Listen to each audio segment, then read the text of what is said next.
So kinds of citizenship आज का हमारा टॉपिक है, ठीक है? जिसमें हम साथ में ये भी डिस्कस करेंगे कि जो सिटीजनशिप होती है उसको कैसे हम प्राप्त करते हैं, ठीक है?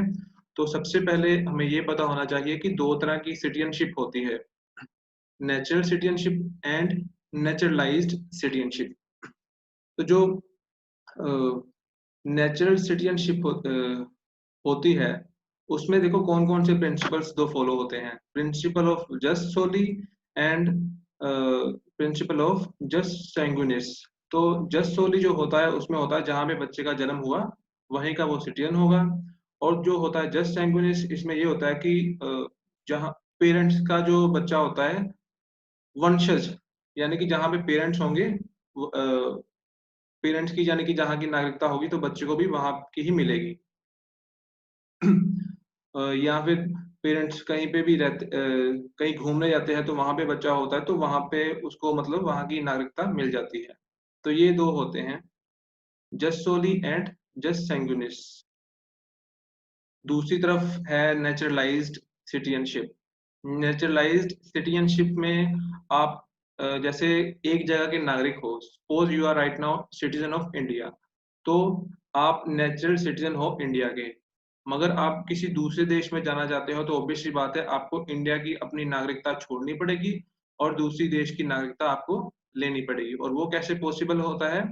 आपको एक लीगल प्रोसीजर होता है दोनों देशों का, जब आप इंडिया की छोड़ोगे और जिस देश में जाके आप अपनी नागरिकता लोगे, तो उस लीगल प्रोसेस को आपको फॉलो करना पड़ेगा और तब आप जाके नेचुरलाइज्ड सिटीजन बन जाते हो। इसमें हम बात करेंगे अभी कि कौन सा मेथड अपनाया जाता है सिटीजनशिप को प्राप्त करने के लिए। तो एक तो आपको बताया ही है कि बाय बर्थ होता है कि जहाँ पे आपका जन्म होगा, वहाँ के आप नागरिक कहलाते हो। और दूसरा जो होता है उसको हम बोलते हैं कि लीगल प्रोसेस के द्वारा हमें नेचुरलाइज़ेशन के द्वारा हमें किसी और जगह का नागरिक बनने का भी मौका मिल सकता है। तो फर्स्ट हम डिस्कस करेंगे acquisition of citizenship by birth. तो जो मतलब बाय बर्थ ही आपको एक सिटीजनशिप मिल जाती है, फिलहाल हम उसकी बात करेंगे। फर्स्ट एंड चीफ मोड होता है ये सिटीजनशिप का किसी भी व्यक्ति की। टू प्रिंसिपल जो होते हैं एक्वायरिंग सिटीजनशिप, उसमें हम बात करते हैं जस्ट सैंग्विनिस एंड जस्ट सैंग्विनिस। बोलते हैं कि जैसे कोई व्यक्ति अपने पेरेंट्स का वंशज है, तो उसको अपने पेरेंट्स के कारण वहाँ की सिटीजनशिप मिल जाती है, चाहे उसका जन्म कहीं और पे हुआ होगा। और दूसरी तरफ होता है जस्ट सोली। तो जस्ट सोली में ये बोला जाता है कि जहाँ पे उसका जन्म होता है, प्रिंसिपल ऑफ टेरिटरी, जहाँ पर उसका जन्म हुआ, वहीं की उसको नागरिकता मिल जाती है। तो जस्ट सैंग्विनिस जिसको हम बोलते हैं रूल ऑफ ब्लड डिसेंट, यानी कि वंशज भी बोल देते हैं। A child whether born within the state or in a foreign country becomes citizen of the parent state, यानी कि जहाँ पर पेरेंट्स होंगे वहाँ की उसको नागरिकता ऑटोमेटिकली ही मिल जाती है। और दूसरी तरफ है jus soli. Principle of jus soli means कि जहाँ पर बच्चे का जन्म होता है। Every child born on the territory of such a state, whether the parents be citizen or foreigner, become a citizen of the state wherever a child born abroad। अगर parents कहीं पे मान लो किसी दूसरे देश में गए हुए हैं, जैसे एक इंडियन है, इंडियन कपल है तो दूसरे देश में फिलहाल वो रह रहा है, तो वहां पर अगर वहां पे उनका बच्चा होता है तो उसकी जो सिटीजनशिप है वहां की होगी, उसको बोला जाता है जस्ट सोली सिटीजनशिप। फिर चाहे देखो, पेरेंट्स मान लो ऑस्ट्रेलिया में रह रहे हैं पर परमानेंट वो रेजिडेंट है, नागरिक है वो भारत की, तो देखो बच्चे की वहां की भी नागरिकता हो सकती है और उसको बोला जाता है jus soli, theory of jus soli बोला जाता है उसको। फिर पेरेंट्स चाहे वहां पे उसके फॉरेनर्स ही कहलाएंगे या एलियंस कहलाएंगे। तो एलियंस का मतलब वो दूसरी दुनिया वाले नहीं होता, यहाँ पे मतलब होता है कि अजनबी। तो दूसरे देश में आप फॉरेनर्स हो या अजनबी बोल सकते हैं। Becomes a citizen of that state wherever child born, यानी कि जहां पे बच्चे का जन्म हुआ वहां की उसको नागरिकता मिल जाती है। England and the US follow the principle of jus soli. तो इंग्लैंड और यूएस में आप देखोगे कि अगर बच्चे का वहां पे जन्म होता है तो उसको वहां की ही नागरिकता मिल जाती है with regard to the nationality of children born of alien parents within their territory. अब उसके बाद है डबल सिटीजनशिप। डबल सिटीजनशिप जो होती है वो हर एक देश में आपको देखने को नहीं मिलती। ये कुछ एक देशों में ही होती है। जैसे हम बात करें यूएसए में, तो यूएसए में जो लोग रहते हैं वहाँ उनके पास दो सिटीजनशिप होती है। एक तो होती है यूएसए की, यूनाइटेड स्टेट्स ऑफ अमेरिका, और दूसरी उनके पास सिटीजनशिप होती है अपनी स्टेट की। जैसे मान लो एग्जांपल के तौर पे एक व्यक्ति के पास इंडिया की मेंबरशिप हो और दूसरी उसके पास स्टेट की मेंबरशिप हो, यानी कि मान लो मैं इंडिया में रहता हूँ और इंडिया के पंजाब स्टेट में रहता हूँ, तो मेरे पास दो नागरिकता होगी। मगर इंडिया में नहीं ऐसा होता, ऐसा होता है यूएसए में। तो इसी की बात की गई है, absence of uniformity in the practice of states regarding the acquisition of citizenship tends to give rise to case of double citizenship and conflict of jurisdiction। और कुछ स्टेट्स की जैसे बात की है, यूएसए और ब्रिटेन में ये सिस्टम चलता है, make use of both principle of jus soli and jus sanguinis. तो यूएसए और ग्रेट ब्रिटेन ऐसे एग्जांपल्स हैं जहां पर दोनों ही एग्जांपल्स चलते हैं। जहां पर बच्चे का जन्म होता है उसकी भी उसको मेंबरशिप मिलती है। एट द सेम टाइम अगर पेरेंट्स किसी दूसरी स्टेट में, अगर किसी और देश के पेरेंट्स यूएसए में या ब्रिटेन में आके काम करते हैं, तो उनके बच्चे को भी यूएसए की और ब्रिटेन की ही मेंबरशिप मिलेगी। Some states follow one principle, और कुछ देशों में आपको ऐसे देखने को मिलेगा कि दोनों ही रूल्स को फॉलो नहीं किया जाता। यानी कि अगर पेरेंट्स किसी और स्टेट के हैं और कुछ समय के लिए किसी और स्टेट में रह रहे हैं, तो अगर वहां पे उनका बच्चा होगा तो उसको वहां की नागरिकता नहीं मिलेगी, उसको वही का नागरिक माना जाएगा जहाँ के पेरेंट्स की नागरिकता है। For instance a child born to America parents on a visit to France will be a citizen of France on the basis of jus soli and the USA on the principle of sanguinis। तो ये example यहाँ पे बताई गई है कि एक child born to American parents on a visit to France, American parents हैं, अगर उनके बच्चे की डिलीवरी फ्रांस विजिट करने के लिए गए हुए हैं उनके पेरेंट्स वहां पे होगी, तो फिर will be a citizen of France, उसको फ्रांस की भी नागरिकता मिलेगी। किसके बिहाफ पे? जस्ट सोली के बिहाफ पे, क्योंकि उसके वहां पे उसका जन्म हुआ है। जस्ट सोली यानी कि जहां पे जन्म हुआ। और दूसरी तरफ and USA on the principle of jus sanguinis. तो जस्ट सैंगुइनिस मतलब जहां के पेरेंट्स होंगे। तो पेरेंट्स तो थे अमेरिका के, तो इट मीन्स उसको जन्म जन्म उसका हुआ फ्रांस में, फ्रांस की भी नागरिकता मिली। और पेरेंट्स कहाँ के थे? यूएसए के, तो उसको यूएसए की भी नागरिकता मिली। यानी कि अब वो डबल सिटीजनशिप लेके घूम सकता है ऐसा व्यक्ति। और दूसरी तरफ है हमारे पास acquisition of citizenship by naturalization. तो हमारे पास दूसरा तरीका भी होता है जो आज के टाइम में बहुत ही बड़े स्तर पे ट्रेंड में है। तो बहुत सारे लोग क्या करते हैं, मान लो हम यहाँ पे रहते हैं तो हम अपना देश छोड़ के किसी और देश में परमानेंटली सेटल होना चाहते हैं। तो right now we are citizen of India. तो in case for example I want to go abroad permanent and want to be settled over there permanently. For example in USA, तो मैं USA में permanently settle होना चाहूंगा। तो मैं for the timing फिलहाल मैं भारत का नागरिक हूँ, यानी कि मैं नेचुरल सिटीजन हूँ भारत का।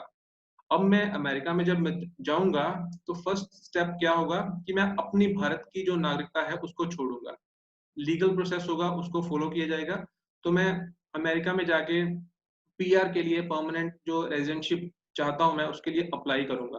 तो अमेरिका का जो भी प्रोसेस होगा, लीगल प्रोसेस होगा, उसको फॉलो किया जाएगा।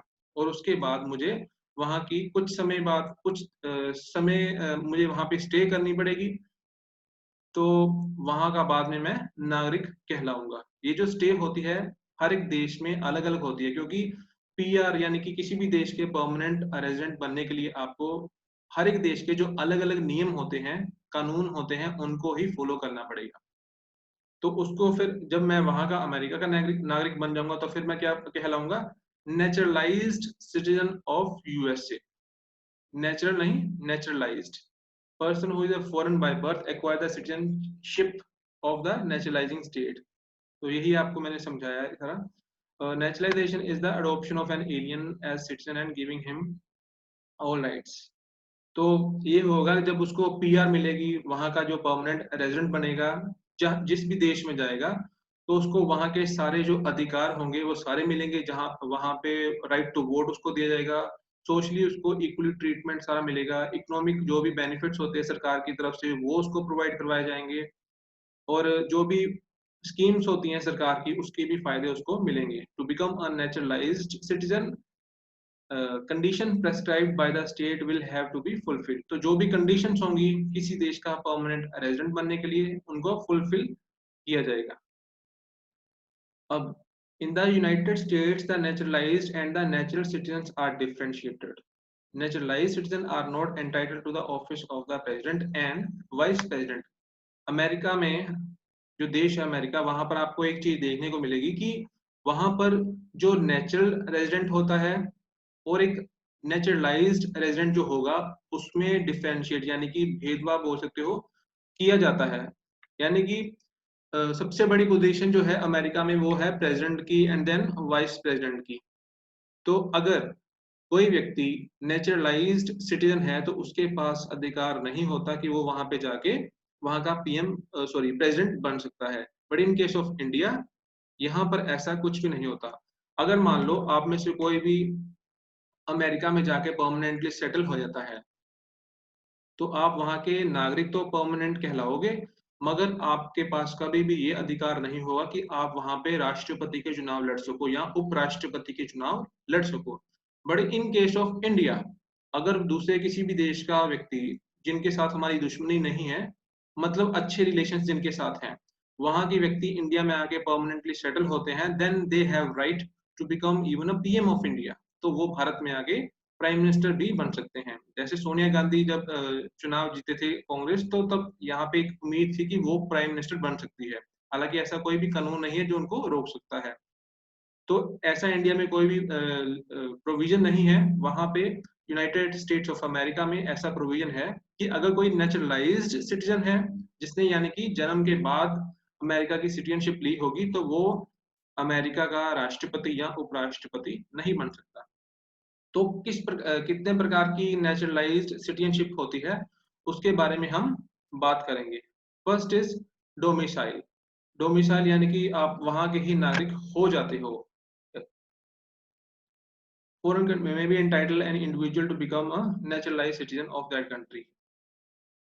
Period of resident required to obtain domicile differs from state to state. In the US and UK, it is 5 years, while in France the period is 10 years. तो domicile कहीं का नागरिक बनने का सिंपल सा तरीका होता है कि वहां पे आपको जाके कुछ समय के लिए स्टे करनी पड़ेगी। तो एग्जांपल दी गई है यूएसए की, यूके की, कि वहां पर आपको कम से कम 5 साल रहना पड़ेगा, तब जाके आप वहां के नागरिक कहलाओगे। ऐसे ही फ्रांस में आपको कम से कम 10 साल रहना पड़ेगा, तब जाके आप वहाँ के नागरिक कहलाओगे। हालांकि ये टर्म्स एंड कंडीशंस चेंज होती रहती हैं पर्सन टाइमली, ठीक है, तो इनको फिक्स नहीं माना जा सकता। देन होता है मैरिज। मैरिज करवा के भी आप दूसरे देश के नागरिक बन सकते हो।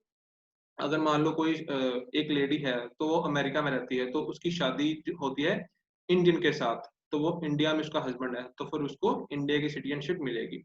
Women acquire the citizenship of their alien husband. For example, an English lady will acquire the citizenship of India if she marries an Indian.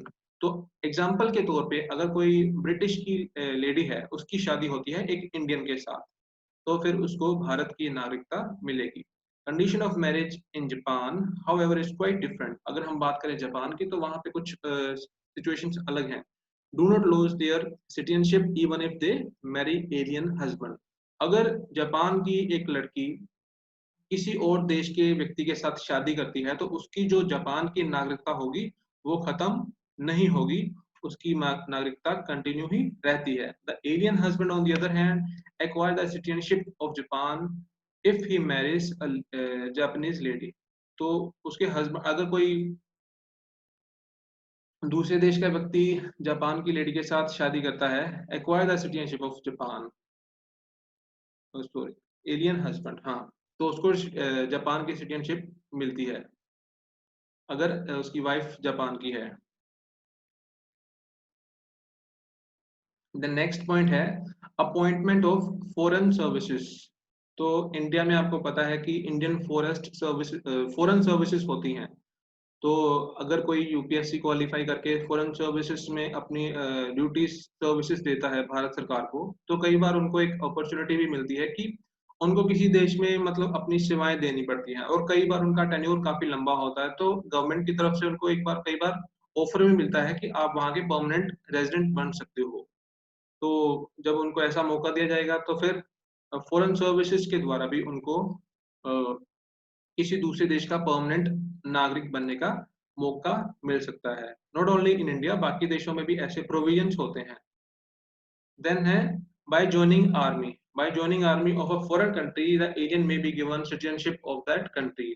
अगर एक देश का व्यक्ति दूसरे देश की जो आर्मी होती है उसको जो जाके ज्वाइन करता है, तो उसको जहाँ पे उसने आर्मी को ज्वाइन किया है वहाँ की नागरिकता भी मिल सकती है। एग्जाम्पल के तौर पे हम बोल सकते हैं, अगर नेपाल के बहुत सारे सोल्जर्स राइट नाउ इंडिया की जो आर्मी है उसमें अपनी सर्विसेज दे रहे हैं, तो अगर वो इंडिया में अप्लाई करेंगे परमानेंट रेजिडेंट्स के लिए, तो उनको भारत का नागरिक आराम से बनाया जा सकता है, किसी भी तरह की कोई दिक्कत नहीं होगी।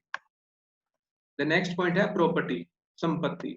If an individual acquires property in a foreign country and desire to become a citizen of that country, he may be granted her citizenship. In that case, he will lose his citizenship of the country where he was born and raised. तो अगर कोई व्यक्ति कहीं जहाँ का resident है, example वो मान लो श्रीलंका में रहता है, तो वो जाके किसी दूसरे देश में, इंडिया में उसने मान लो प्रॉपर्टी ले ली, तो अब उसके पास अधिकार होगा कि वो भारत में भारत का वो सिटीजन बन सकता है, पर उसके लिए उसकी जो श्रीलंका की सिटीजनशिप होगी वो फिर खत्म हो जाएगी। ठीक है, यानी कि अगर एक व्यक्ति किसी दूसरे देश में संपत्ति खरीदता है, तब उसके पास अधिकार होता है कि जहां पर उसने संपत्ति खरीदी है वहां पे भी वो नेचुरलाइज्ड सिटीजन बनने का अधिकार रखता है। द नेक्स्ट है अडोप्शन। अडोप्शन यानी कि अडोप्ट करना। तो if a child is adopted by a citizen of another country, he or she loses the citizenship of the country and acquire the citizenship of his her adoptive father's country.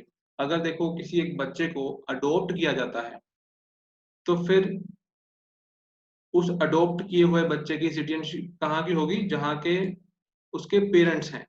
ठीक है, अगर मान लो कोई बच्चा है उसके पेरेंट्स रहते हैं, मान लो कनाडा का एक कपल है, तो उन्होंने किसी दूसरे देश के बच्चे को अडॉप्ट किया है, तो फिर उस बच्चे को जहां पर वो होगा, एग्जाम्पल के तौर पे वो इंग्लैंड में हो सकता है बच्चा, तो उन्होंने अडॉप्ट किया है, तो अब वो बच्चा जाएगा कनाडा में, तो जाहिर सी बात है उसको फिर जो सिटीजनशिप है उसको कहाँ की मिलेगी, कनाडा की। कारण उसका क्या है, क्योंकि उसके जो पेरेंट्स हैं जिन्होंने उसको अडॉप्ट किया है वो कनाडा के हैं। सिंपल सा फंडा है ये। ठीक है, नेक्स्ट है इलिजिटिमेट चाइल्ड, गैर कानूनी बच्चा जिसको हम बोल सकते हैं। Illegitimate child of a citizen father and an alien mother may be legitimized, and the citizenship of the state to which the father belongs may be conferred upon him by a special law. तो अगर ऐसा होता है कि मतलब एक ऐसा बच्चा है जिसके जो फादर हैं वो कानूनी तौर पे उसके फादर नहीं हैं, लीगली उसके फादर नहीं हैं, और जो उसकी मदर है वो किसी और जगह की है, तो फिर ऐसे बच्चे को भी वहां की मेंबरशिप दी जा सकती है जहां पर उसके फादर परमानेंटली रहते हैं। ऐसे स्पेशल प्रोविजंस कुछ बनाए जा सकते हैं बच्चों के लिए, और फिर उसको वहां का परमानेंट नागरिक बना दिया जाएगा। तो नेक्स्ट जो है वो है कॉन्क्विस्ट। तो कॉन्क्विस्ट यानी कि विजेता, जीतना। अगर एक कंट्री का पार्ट किसी दूसरी कंट्री के द्वारा जीत लिया जाता है, इफ अ कंट्री और it's part is conquered by another country, people of that defeated country lose their identity. तो जो जिस देश ने जीता होगा वहां के वो फिर ऑब्वियसली बात है नागरिक बनेंगे। जैसे मान लो किसी एक देश ने दूसरे देश के कुछ एरिया को या पूरे देश को जीत लिया है लड़ाई में, तो फिर क्या होगा? जो हारे हुए देश के जो नागरिक हैं, वो ऑब्वियस सी बात है, वो देश ही जब खत्म हो जाएगा तो उनकी जो नागरिकता है वो भी खत्म हो जाएगी वहां की। तो फिर ऑब्वियस सी बात है, उनकी जो नागरिकता है वो बदल जाएगी मतलब अब जिस देश ने उनको जीत लिया है, उनकी टेरिटरी को जीत लिया है, तो फिर वो भी वहां के ही नागरिक कहलाएंगे। नेक्स्ट पॉइंट है पर्सन्स ऑफ एमिनेंस। तो ये वाली जो नागरिकता होती है, ये कुछ स्पेशल ग्रुप ऑफ पीपल तक ही सीमित होती है, ये सभी को नहीं मिलती। तो कई बार क्या होता है, law of some countries provide special concession in the matter confirming citizenship on person who are exceptionally talented or who have some laudable achievements। तो कई बार क्या होता है कि मान लो कोई एक व्यक्ति है, दूसरे देश में रहता है, बट उसके पास बहुत सारे काबिलियत है, उसके पास एक्सेप्शनली टैलेंट है, उसका टैलेंट मतलब उसको एक अलग पहचान मिली है या उसकी बहुत सारी अचीवमेंट्स हैं। तो ऐसे में क्या होगा, ऐसे व्यक्ति को दूसरे देश के द्वारा पर्सन्स ऑफ एमिनेंस, एक योग्य, एक अच्छा व्यक्ति समझकर उसको सिटीजनशिप दी जा सकती है। तो ऐसे केसेस आपको देखने को मिलते हैं, जैसे वो मान लो कोई बहुत ही बड़ा विद्वान है, स्कॉलर है, या कोई साइंटिस्ट है, मान लो इंडिया का साइंटिस्ट है, उसने बहुत बड़ी अचीवमेंट्स उसकी होंगी, तो दूसरा देश खुशी से, क्योंकि वो पर्सन ऑफ एमिनेंस है, इसीलिए उसको वहां की भी नागरिकता मिल सकती है। या मानवता के लिए किसी व्यक्ति ने बहुत अच्छा काम किया है, तो उसको भी किसी दूसरे देश में नागरिकता मिल सकती है। द नेक्स्ट पॉइंट है by legislation and treaty।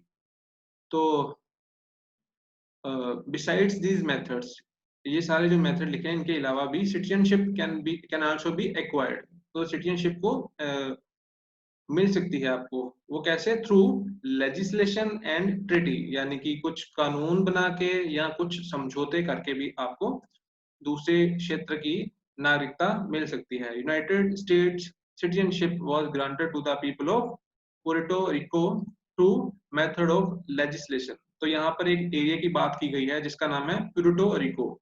तो यूनाइटेड स्टेट्स की उनको नागरिकता दी गई थी। कैसे दी गई थी? उनके लिए स्पेशल प्रावधान बनाए गए थे, स्पेशल नियम कायदे कानून बनाए गए थे, और बाद में उनको अमेरिका यूनाइटेड स्टेट्स का नागरिक बना दिया गया था। Inhabitants of Florida, California and Alaska became citizen of the United States through this method। तो इन्होंने 3 और एग्जांपल्स भी दी हैं, जैसे फ्लोरिडा, कैलिफोर्निया एंड अलास्का। तो इन तीनों एरियाज के मेंबर्स को भी थ्रू लेजिस्लेशन यूएस की मेंबरशिप मिली हुई है। So this is the end of the topic